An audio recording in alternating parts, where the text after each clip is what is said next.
할렐루야. 예수님이 이 땅에 오신 목적이 있습니다. 여러 가지가 있습니다.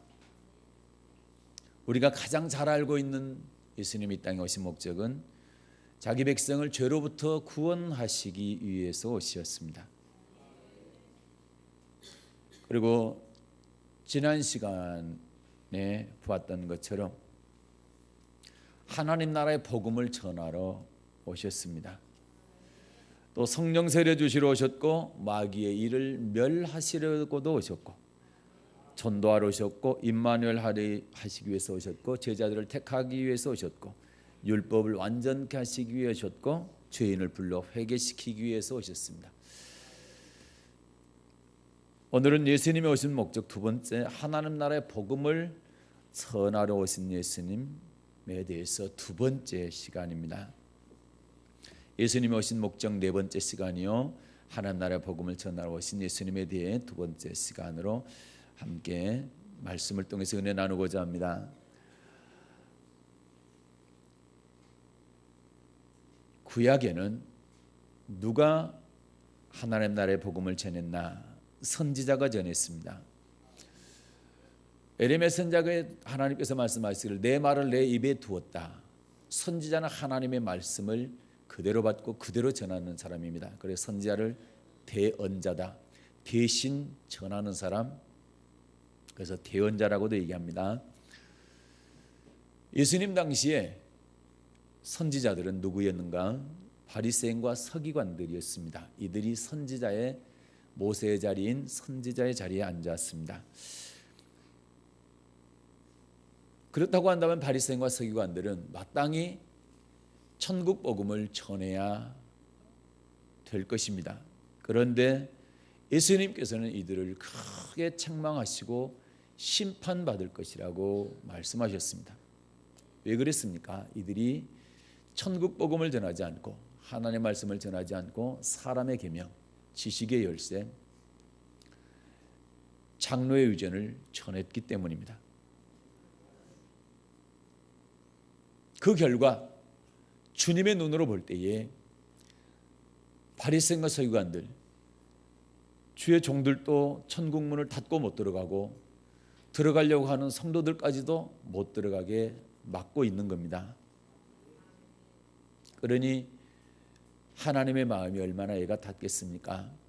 하나님이 자기 백성들이 천국에 들어가야 될 것인데 주의 종들이 잘못 가르침으로 인해서 천국 말씀을 가르치지 않고 사람의 계명을 가르침으로 인해서 천국을 못 들어가게 생겼으니 얼마나 애가 탔겠습니까?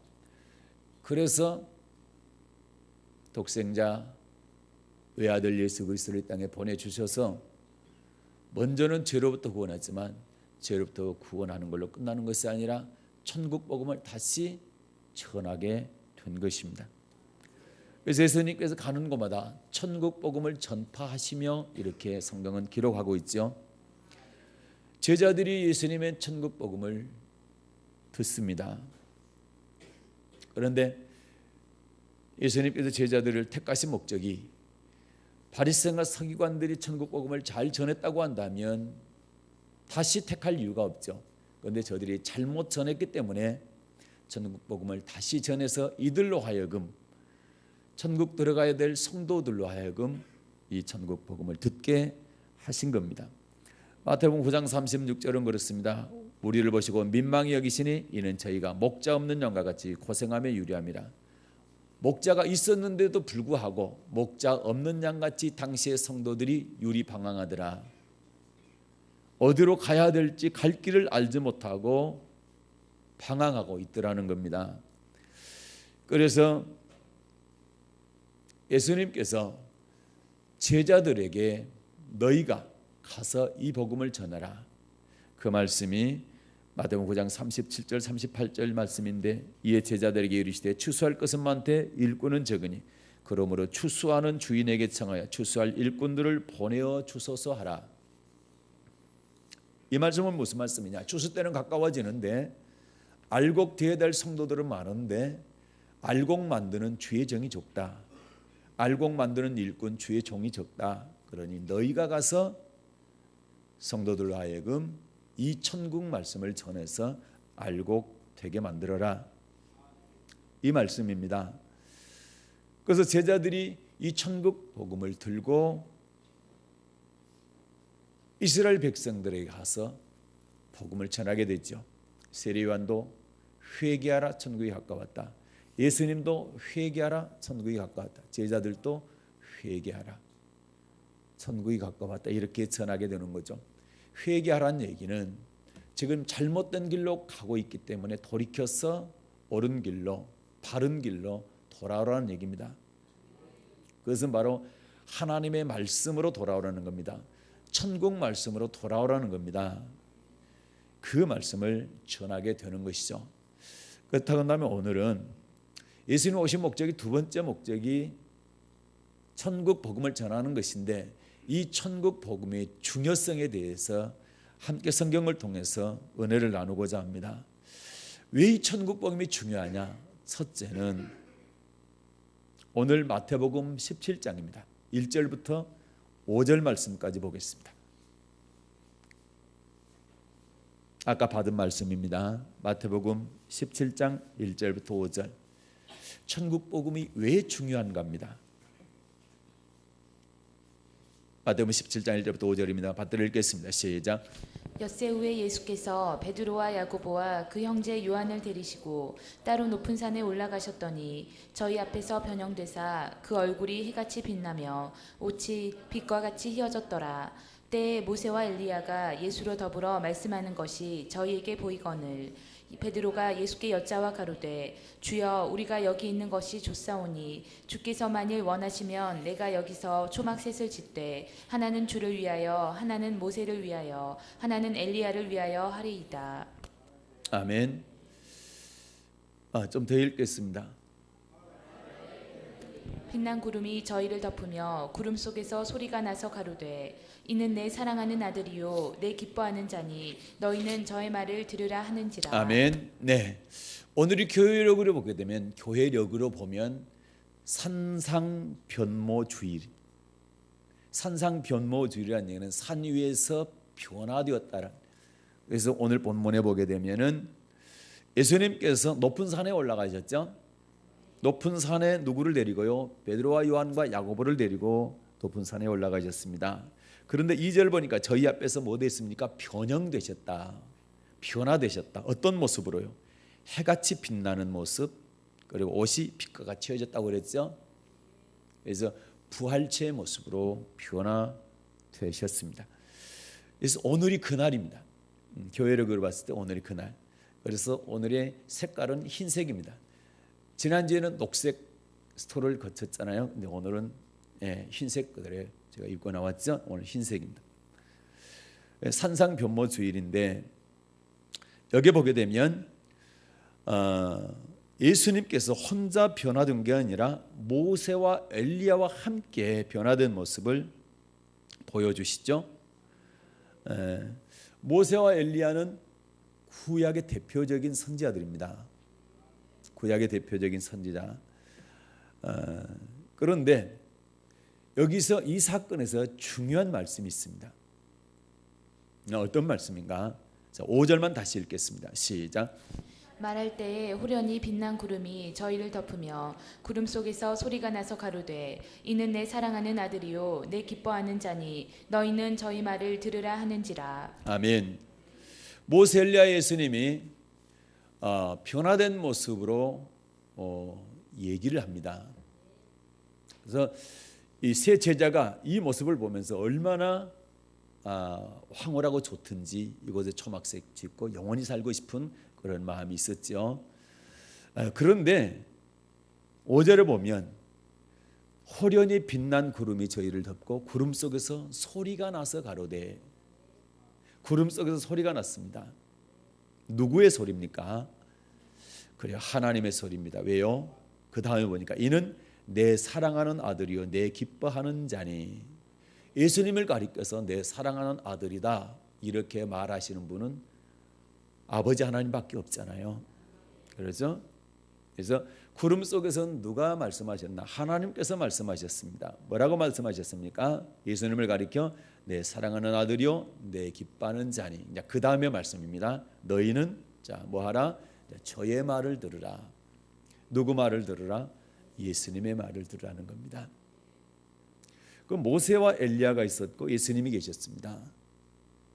세 사람을 보여주면서 자 구약에서는 모세를 통해서 주신 하나님의 말씀을 들어야 됐어요. 그렇죠?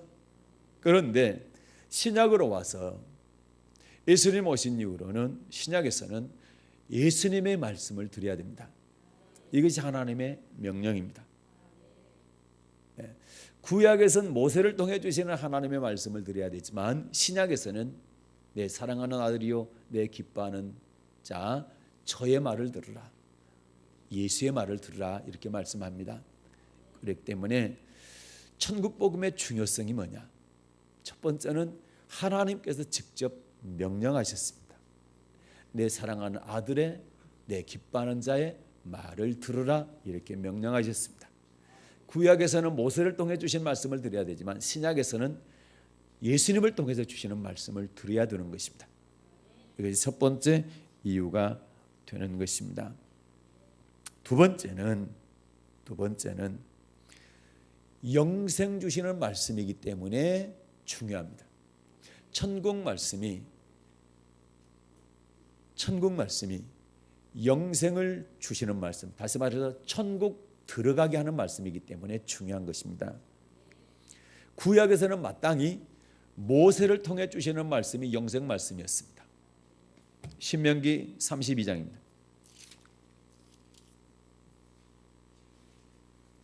46절과 47절을 읽겠습니다. 구약 성경 315쪽 신명기 32장 46절 47절입니다. 받들어 읽습니다. 시작. 그들에게 이르되 내가 오늘날 너희에게 증거한 모든 말을 너희 마음에 두고 너희 자녀에게 명하여 이 율법의 모든 말씀을 지켜 행하게 하라. 이는 너희에게 허사가 아니라 너희의 생명이니 이 일로 인하여 너희가 요단을 건너 얻을 땅에서 너희의 날이 장구하리라. 아멘. 신명기는 율법을 설명하는 책입니다. 신명기 1장 5절을 보게 되면은 율법 설명하기를 시작하니라 이렇게 말씀이 시작해서 신명기 전체는 율법에 대해서 말씀하고 있습니다. 그런데 이 율법이 뭡니까? 시내산에서 하나님께서 주신 말씀을 말하죠. 시내산에서 하나님께서 주신 말씀이 십계명 또는 율법인데 이 율법을 지켜 행하라. 왜 지켜 행해야 되냐? 47절 그 이유는 너희에게 허사가 아니라 뭐이기 때문이다? 생명이기 때문이다. 그래서 구약의 성도들은 반드시 모세를 통해서 주신 십계명은 물론 모세를 통해서 아니라 모세도 들었지만 이스라엘 모든 백성이 들었죠. 함께. 그리고 나머지 율법들은 천사를 통해서 모세에게 주신 말씀입니다. 그런데 이 말씀이 허사가 아니다. 생명이다. 영생 얻는 법이라는 얘기입니다. 구약은 모세를 통해 주신 말씀이 영생의 말씀이었습니다. 신약에서는 아까 하나님께서 이제 저의 말을 들으라. 예수님의 말씀을 들으라 말씀합니다. 그래서 예수님께서는 구약의 율법을 그대로 넘어온 것도 있지만 구약의 율법을 완전케 한 법들이 있습니다. 그 내용들을 마태복음 5장부터 7장의 산상수훈에 기록했습니다. 그래서 신약의 율법을 알려면 반드시 산상수훈을 알아야 됩니다. 그래서 산상수훈의 말씀을 통해서 구약의 바뀐 율법들, 신약의 율법들을 거기서 기록하고 있는 것이죠. 여러분, 우리의 믿음의 결국은 뭡니까? 영혼의 구원이죠. 영혼 구원 받는 것이죠.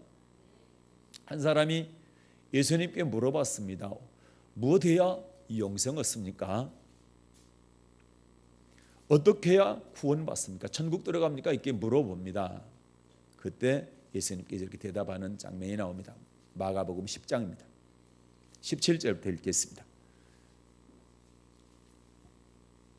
자, 마가복음 10장입니다. 자, 신약성경 70쪽 17절부터 19절까지입니다. 받들어 읽겠습니다. 시작. 예수께서 길에 나가실새 한 사람이 달려와서 꿇어앉아 묻자오되 선한 선생님이여 내가 무엇을 하여야 영생을 얻으리이까.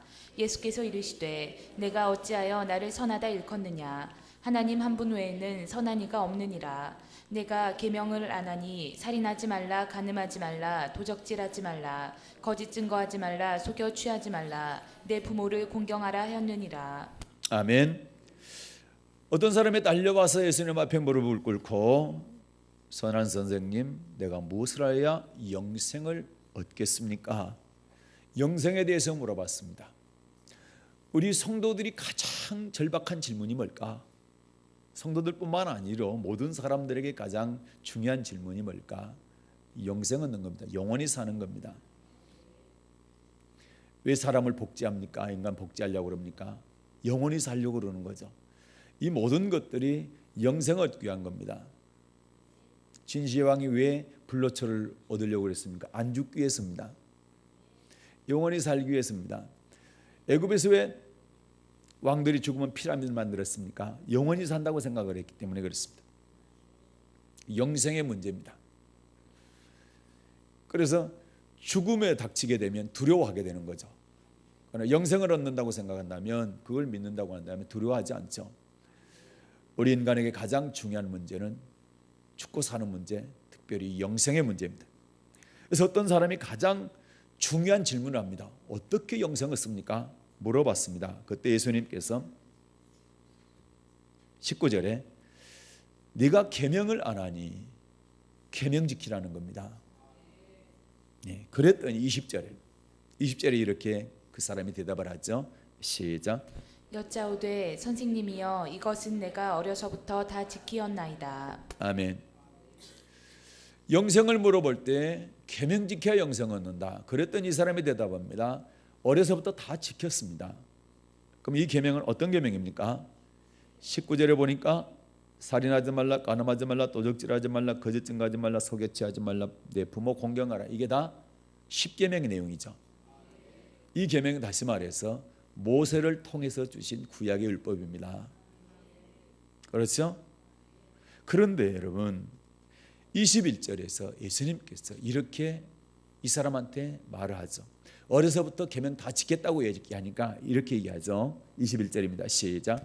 예수께서 그를 보시고 사랑하사 가라사대 내가 오히려 한 가지 부족한 것이 있으니. 아멘. 예수님께서 그를 보시고 사랑하사, 정말로 사랑하기 때문에 이 사람에게 얘기를 합니다. 무슨 얘기합니까? 가라사대 내게 오히려 한 가지 부족한 것이 있으니.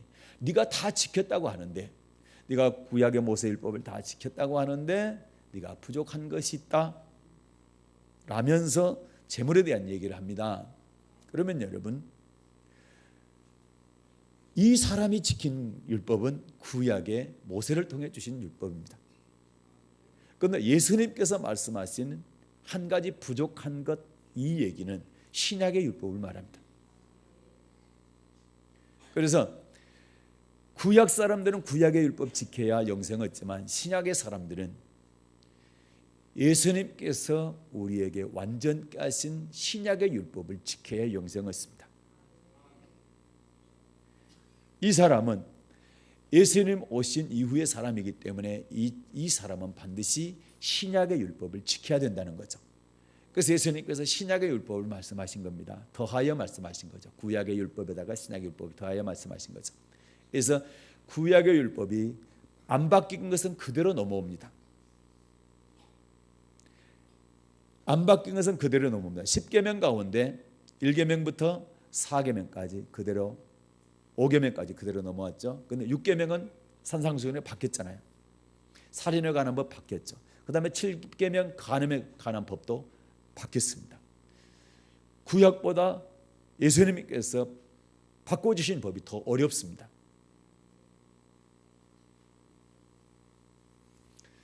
그럼 어려우니까 지키기가 어렵다 이렇게 생각하는데 지키기 어려운 건 맞습니다. 그러나 지킬 수 있도록 성령을 보내주셨습니다. 그래서 얼마든지 지킬 수 있습니다. 내 힘이 아니라 성령의 힘으로 지킬 수 있는 것입니다. 여기서 이 사람은 영생에 대해서 물어봤을 때 계명 지켜라. 네, 어렸을 때부터 다 지켰습니다. 그런데 정말 사랑하기 때문에 너한테 말한다. 네가 한 가지 부족한 것이 있구나. 구약의 율법은 네가 다 지켰다 맞다. 그런데 신약의 율법, 안전케 한 율법, 내가 와서 준 율법은 네가 아직 안 지키고 있구나. 이걸 지키라는 겁니다. 그 말씀을 하고 있는 거죠. 예. 그래서 예수님께서 우리에게 주신 천국 말씀은 영생을 얻게 하는 법이라는 겁니다. 영생의 말씀이라는 겁니다. 그렇기 때문에 중요합니다. 만약 이 말씀 안 지켜도 괜찮다고 한다면 굳이 새겨 들을 필요 없죠. 굳이 순종 안 해도 되죠. 그러나 이 법이 영생 얻는 법이라고 한다면 우리는 지켜야 되는 것입니다.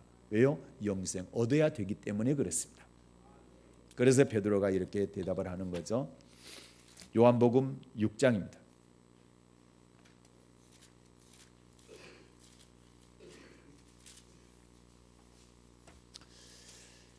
요한복음 6장을 보게 되면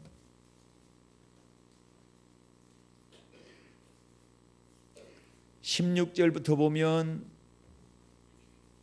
기적을 보여주시죠. 그리고 22절 이하에 보게 되면 오병이어의 기적에 대해서 이렇게 경험을 한 사람들이 예수님을 찾아오는 장면입니다. 기적을 보고 예수님을 찾아오죠. 그런데 그 기적을 통해서 요한복음 20장 30절과 31절에 예수 그리스도가 하나님의 아들이신 것을 믿고 생명 얻기 위해서 찾아와야 되는데 오병의 기적, 떡을 먹고 배부른 까닭에 예수님을 찾아온다는 거예요. 그래서 예수님께 그들을 책망합니다. 너희가 썩는 양식을 위해서 일하지 말고 영생하도록 있을 양식을 위해서 일해야 된다. 나를 찾는 것이 썩을 양식, 먹고 마시고 입는 것을 위해서 나를 찾는 것이 아니라, 찾아서 되는 것이 아니라 영생 얻기 위해서 나한테 나와야 된다, 이런 뜻입니다. 그러면서 나는 하늘에서 내려온 생명의 떡이라는 겁니다. 내가 하늘에서 내려온 하나님의 말씀이라는 겁니다. 그런 설명을 해요. 그러니까 많은 사람들이 예수님을 쫓아왔다가 예수님 앞에 나와왔다가 그 말씀을 듣고 다 도망갑니다. 예수님을 떠나게 됩니다. 그때 예수님께서 12제자만 남았는데 그들에게 얘기합니다. 너희들도 가려느냐? 라고 할 때 베드로가 이런 대답을 하는 거죠. 67절과 68절 읽겠습니다. 66절부터 읽을까요? 66, 7, 8절 시작. 이러므로 제자 중에 많이 물러가고 다시 그와 함께 다니지 아니하더라. 예수께서 12제자에게 이르시되 너희도 가려느냐? 시몬 베드로가 대답하되 주여 영생의 말씀이 계심에 우리가 누게로 가오리이까. 아멘. 예수님을 따르던 수만 명의 사람들이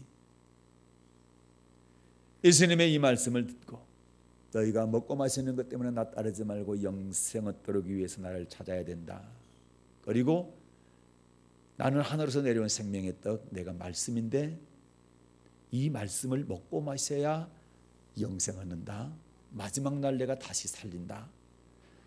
이 설교를 하니까 그 많은 사람들이 구름대처럼 몰려왔던 사람들이 다 떠나가게 됩니다. 그리고 다시는 주님과 함께 다니지 아니했다. 이게 66절이죠. 그래서 예수님께서 12제자에게 묻습니다. 너희도 떠나가려느냐? 그때 베드로가 대답하기를 영생의 말씀이, 무슨 말씀입니까?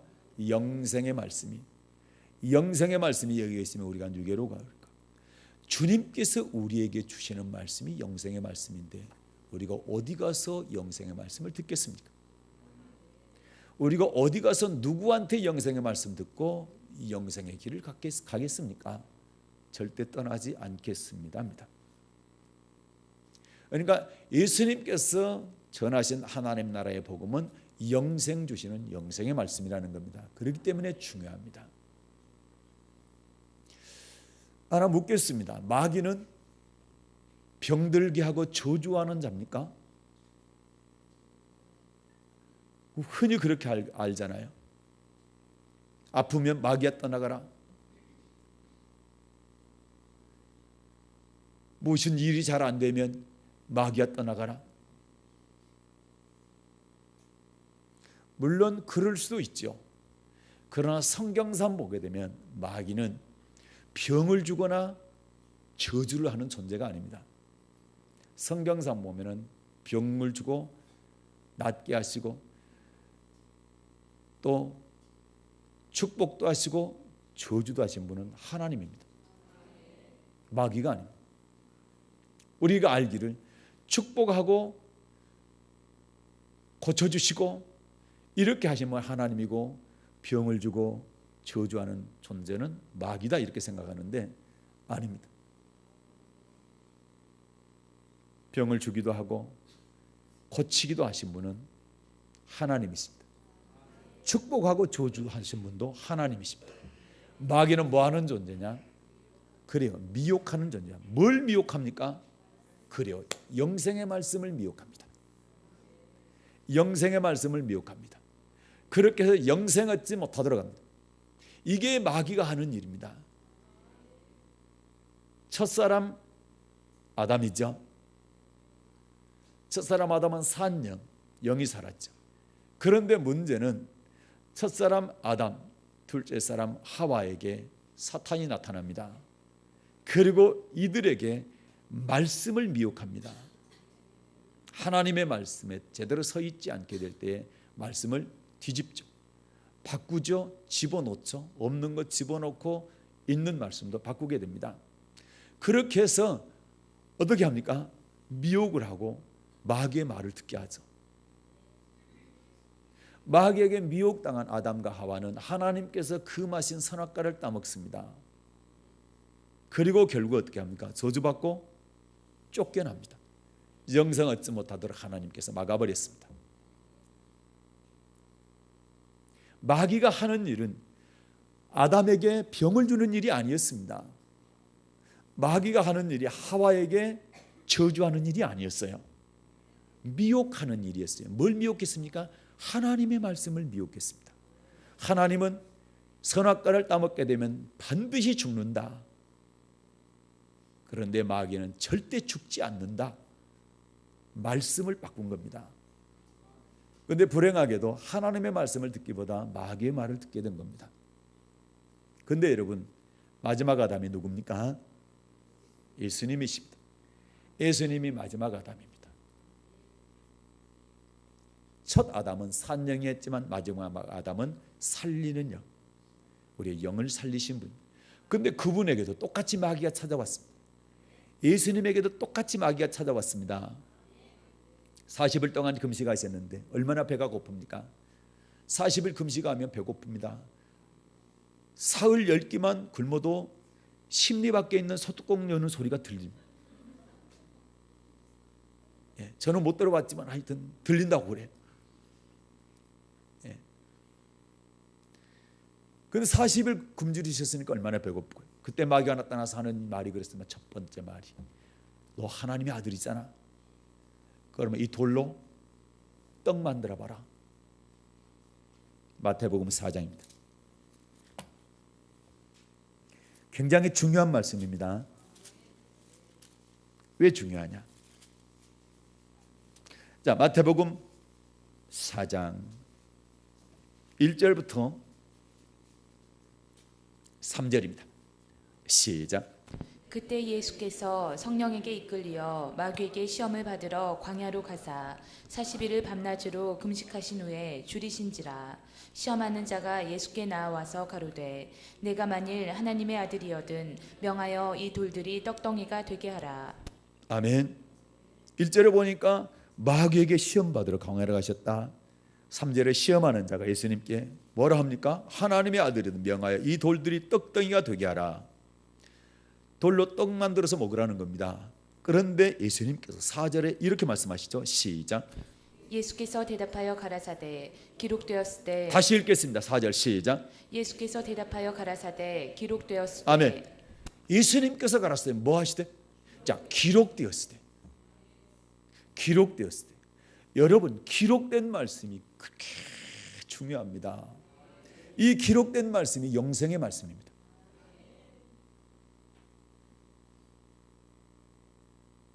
이 기록된 말씀이 마귀를 이깁니다. 마귀는 이 기록된 말씀을 미혹을 합니다. 마귀가 미혹을 하니까 어떻게 합니까? 기록되었을 때 사람이 떡으로만 살 것이 아니요 하나님의 입으로 나오는 모든 말씀으로 살 것이냐. 이 기록된 말씀 어디에 나와 있습니까? 신명기 8장 3절에 나와 있습니다. 시간이 없기 때문에 찾지 않겠습니다. 신명기 8장 3절에 이 말씀이 나와 있습니다. 예수님께서 마귀의 공격을 받게 될 때에 기록된 말씀으로 신명기 8장 3절의 말씀으로 물리쳤습니다. 그런데 마귀가 어떤 놈입니까? 쉽게 안 떠나죠. 네. 5절과 6절입니다. 시작. 이에 마귀가 예수를 거룩한 성으로 데려다가 성전 꼭대기에 세우고 가로되 내가 만일 하나님의 아들이거든 뛰어내리라. 기록하였으되 저가 너를 위하여 그 사자들을 명하시리니 저희가 손으로 너를 받들어 발이 돌에 부딪히지 않게 하리로다 하였느니라. 아멘. 그래서 첫 번째 작전이 실패하니까 두 번째입니다. 예수님을 성전 꼭대기에 세우고 하나님의 아들이니까 뛰어내려라. 하나님의 아들이기 때문에 뛰어내려도 사자들이 천사들이 너를 받들어 가지고 절대 죽지 않게 해준다. 그런데 저가 너를 위하여 그 사자들을 명하시리니 저희가 손으로 너를 받들어 발이 돌에 부딪히지 않게 하리로도 하였느니라. 마귀도 어디서 가져왔어요? 예, 시편 9편에서 이걸 인용하는. 마귀도 성경 안다니까. 성도가 성경 몰라서 어떻게 될까요?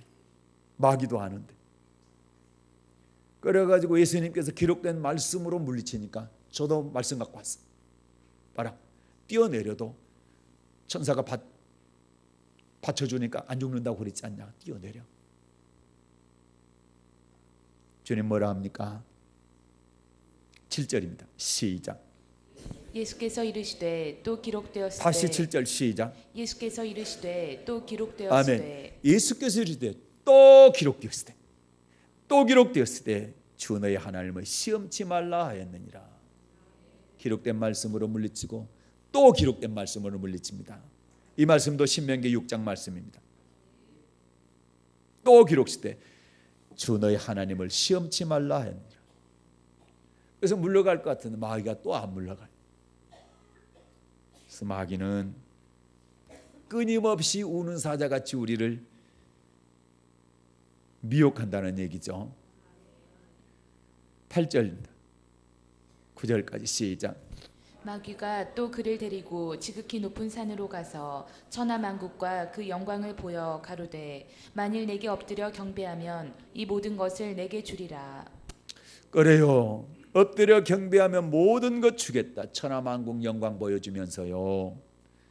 그랬더니 예수님께서 10절에 이렇게 말씀합니다. 시작. 이에 예수께서 말씀하시되 사단아 물러가라. 기록되었으되 주 너의 하나님께 경배하고 다만 그를 섬기라 하였느니라. 아멘.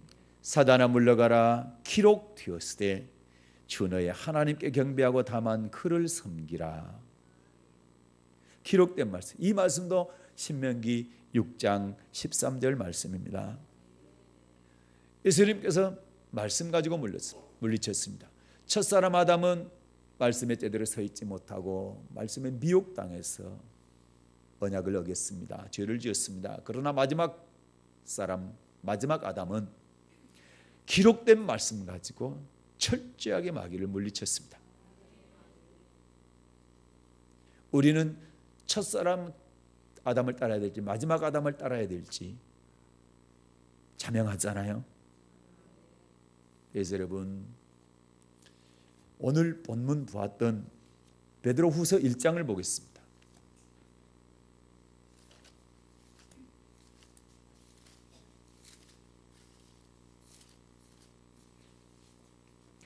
자, 16절부터입니다.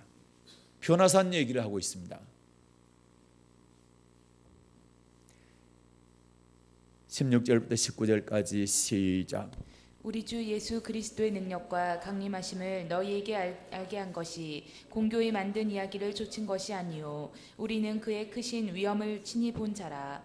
지극히 큰 영광 중에서 이러한 소리가 그에게 나기를 이는 내 사랑하는 아들이요 내 기뻐하는 자라 하실 때에 저가 하나님 아버지께 존귀와 영광을 받으셨느니라. 이 소리는 우리가 저와 함께 거룩한 산에 있을 때에 하늘로서 나옴을 들은 것이라. 또 우리에게 더 확실한 예언이 있어 어두운 데 비추는 등불과 같으니 날이 새어 샛별이 너희 마음에 떠오르기까지 너희가 이것을 주의하는 것이 가하니라. 아멘. 16절부터 18절 보니까 어떤 사건입니까? 거룩한 산, 변화산 사건이죠. 물론 마태복음 17장에는 벼사나산이라는 단어가 높은 산이라 되어 있는데 이제 우리가 통상 부르기를 그 높은 산에서 변화되었기 때문에 변화산 사건 이렇게 얘기합니다. 거룩한 산이라고 되어 있죠. 거기서 하늘로서 구름 속에서 나는 소리, 하나님께서 내 사랑하는 아들이요 내 기뻐하는 자라 너희는 저의 말을 들으라. 이걸 들었다는 거죠. 그래서 19절 보니까 또 우리에게 더 확실한 예언이 있다. 더 확실한 예언이 있다. 여러분 예언 들으려고 자꾸 이것저것 기웃거리지 마세요. 진짜 확실한 예언, 더 확실한 예언은 기록된 성경이다. 기록된 성경이다. 20절 보세요. 20절과 21절 시작. 먼저 할 것은 경의 모든 예언은 사사로이 풀 것이 아니니 예언은 언제든지 사람의 뜻으로 낸 것이 아니요 오직 성령의 감동하심을 입은 사람들이 하나님께 받아 말한 것임이니라. 아멘. 20절과 21절 보니까 이 예언은 뭡니까? 성경 맞습니까? 기록된 성경 맞습니까? 더 확실한 예언, 절대로 사사에 풀어서는 안 되는 예언. 이 말씀 그대로 천국 말씀으로 믿고 영생 얻게 하는 말씀인 줄로 믿고 이 말씀 따라가야 된다. 이 말씀은 모르고 다른 예언 듣기 위해서 쫓아다니니까 잘못된 신앙이 되는 거예요.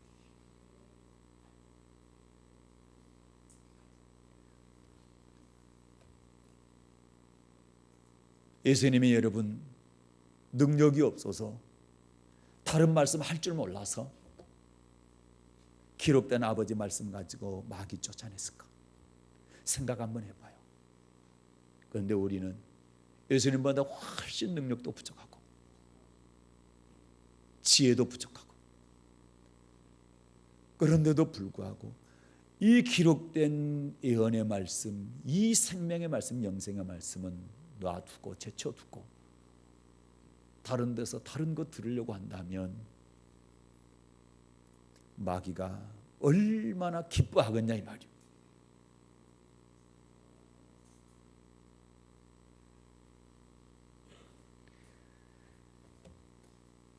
천국 말씀이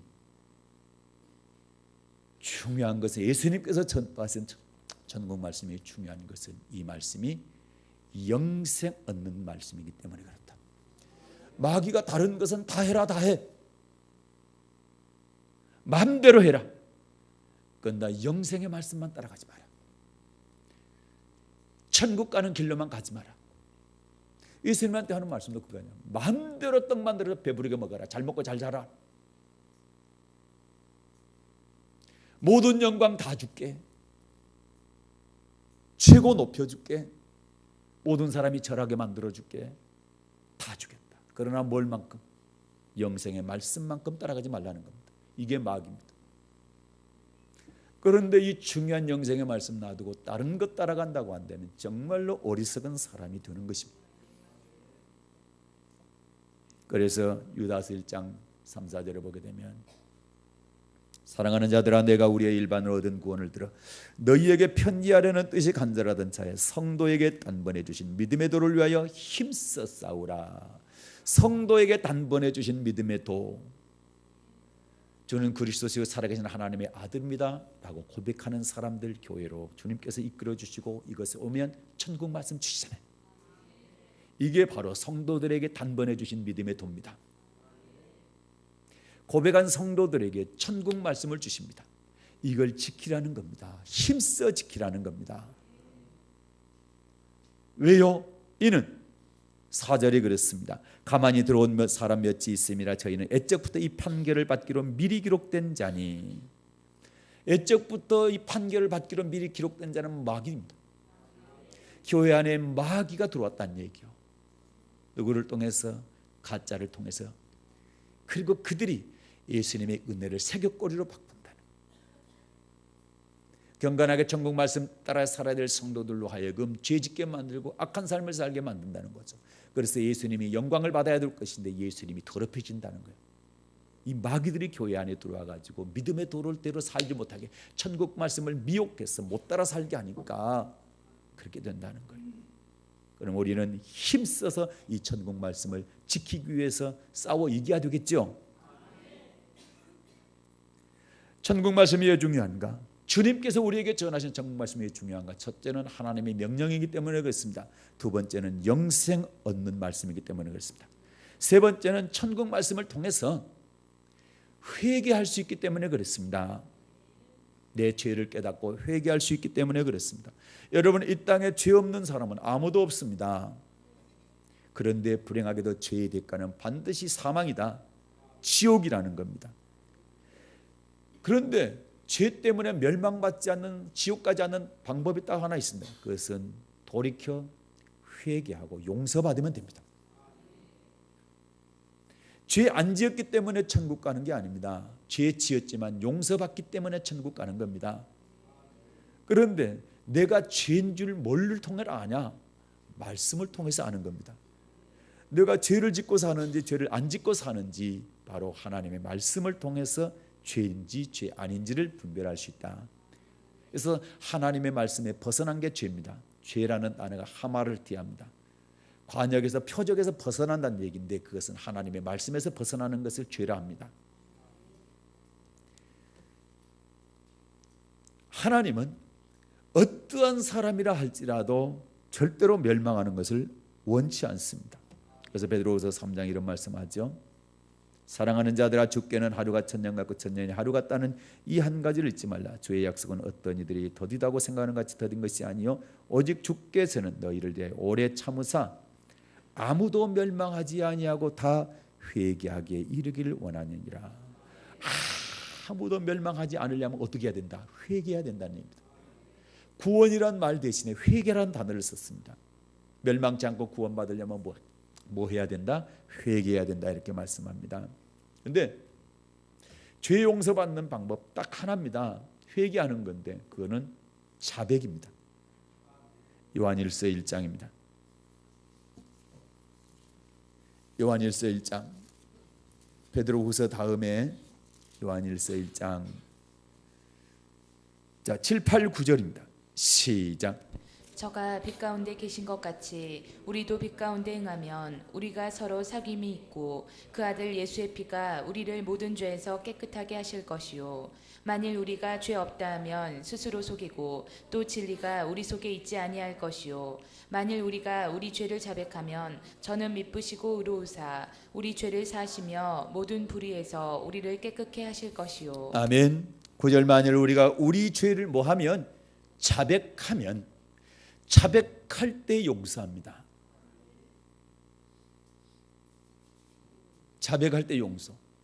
그런데 여러분, 은혜교회 구원파가 왜 잘못됐냐? 자백 안 해도 된다 하기 때문에 잘못된 거예요.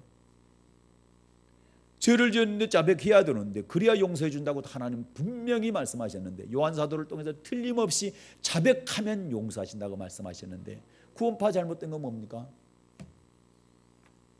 앞으로 지을 죄까지 미리 다 용서했기 때문에 죄 지은 다음에 자백 안 해도 된다, 회개 안 해도 된다. 이거 아니요.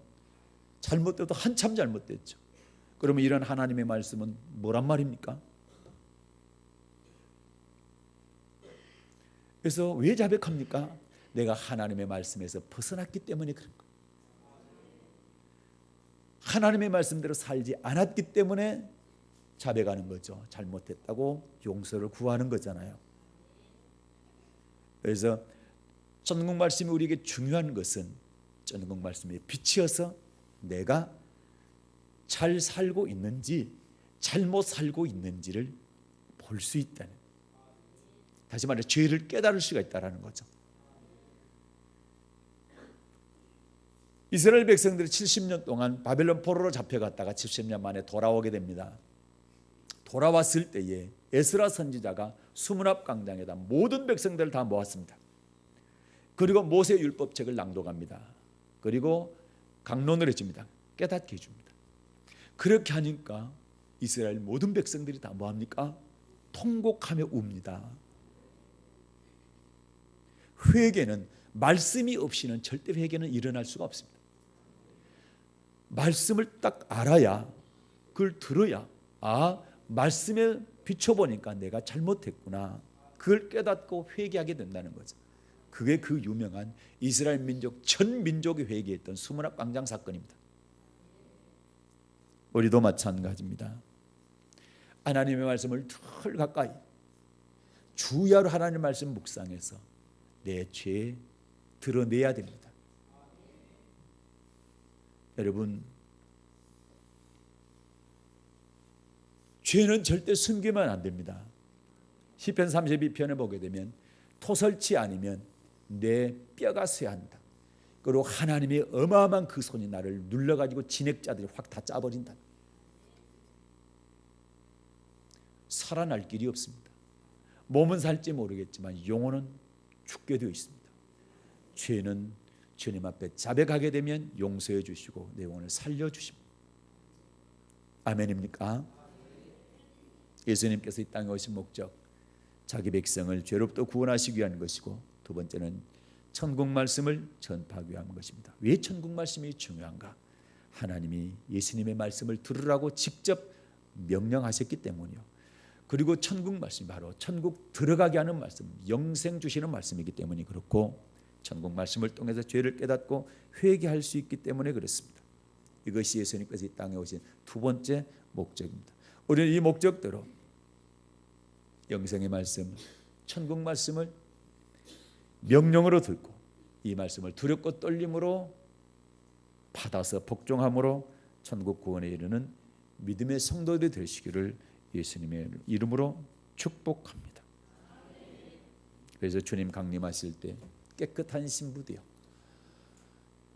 그분께서 데려가는, 들림받는 그런 복된 성도들 되시기를 주님의 이름으로 축원드립니다.